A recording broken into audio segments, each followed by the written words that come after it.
People talk about maybe the death of movie theaters, and I don't think they're gonna die.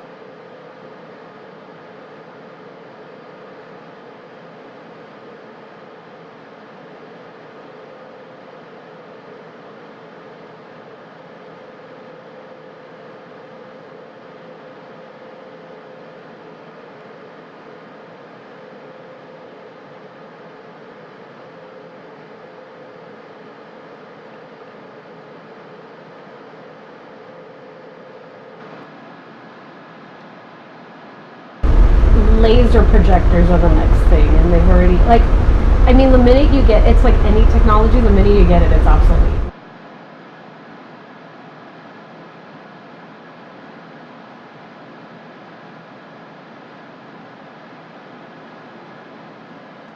I just kind of found the Grand. I think it had just been open a year or two, and I didn't know how long it had been open. It was here when I got here, so.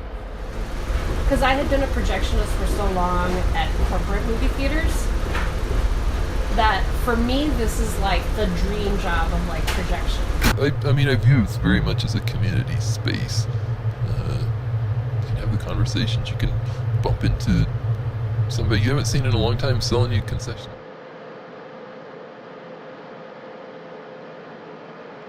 Not being from Tacoma and not really understanding what this theater was, although I understood because we had one very small independent theater in El Paso.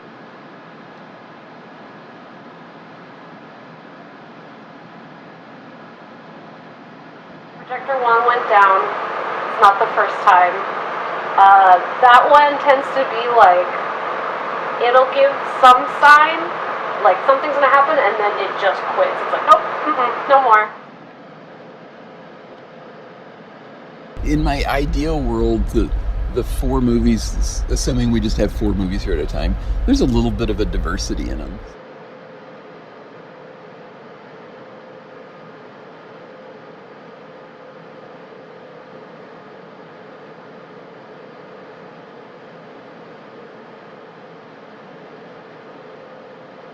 I've started to feel more like a film critic the more films I watch.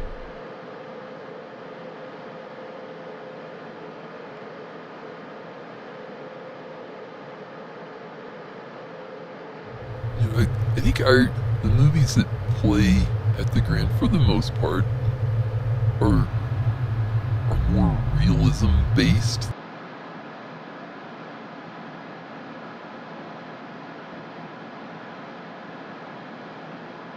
I started volunteering here, and then I got on the board, and then the position came open, and I shot for it. And it took for the film end, it took a while to learn it. I was mainly hired because of my business background to kind of stabilize the finances, and so the film part, for the first year or two, I had somebody else doing that while I figured out the other end of it, and then I kind of started doing the film more.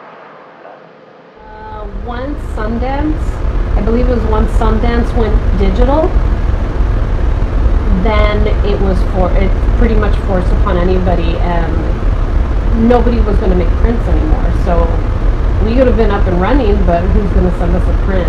Or are we just going to start showing just old stuff? And so it was just that kind of thing. It's any small art house theater or little itty bitty theater that's not corporate, if they didn't make the switch, they pretty much they were done. And I'm sure there were handfuls of theaters across the nation that just were done.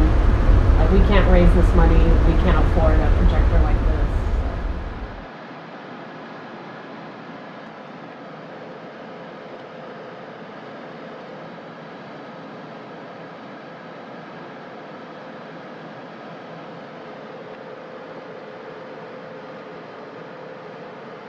You have say in some creativity, whereas in the corporate world you do not.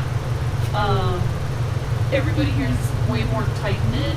It's just the teamwork, and then just that you can put out any idea and be and most people be like, yeah, let's try that, let's go for it, let's run with it. And it just seems like that's what the theater runs on, is hey, we have an idea, let's go with it, and let's try it. If it doesn't work, it doesn't work. Like, it's not the biggest deal. It's Because, if we were a for-profit, there's all these tiny small films that you'd never play because, okay, you play all the Avengers movies or something like that because they're going to bring you more attendance.